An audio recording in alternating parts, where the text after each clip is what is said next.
Hello everyone, welcome back to the channel. In today's video, I'm going to show you exactly how to fix the live translation button is missing on iPhone 17. So in order to fix it, the first thing that you need to do is to simply check your iOS version. So in order to check it, go to the settings of your iPhone. In the settings, go to general.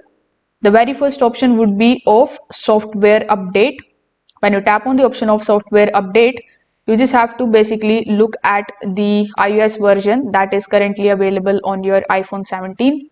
So the live translation feature often depends on the latest iOS update. If your device is not fully updated, certain buttons or the AI features may not appear. So you just have to first of all install any of the available updates and then restart your phone.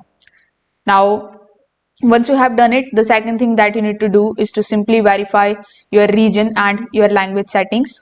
For that, again, go to settings, then go to general. This time you just have to look for the option of language and region. So in the language and region option, make sure that your region is set correctly.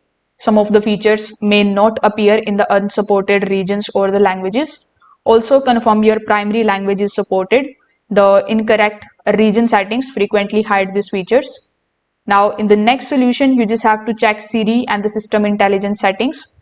So live translation is often tied to Siri and the system intelligent features.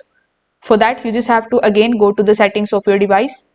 In the settings, you just have to now look for the option of Siri and search. So when you are inside Siri and search, make sure that Siri is enabled. So now again in the settings, go to the privacy and security. In the privacy and security, look for the option of analytics and improvement. So under analytics and improvement, ensure that the required intelligence features are active if applicable. Disable the AI services that can remove the feature buttons. So you can try all of these methods and see if it is working properly. If this video helped you out, make sure that you like this video and subscribe to the channel. Thanks for watching.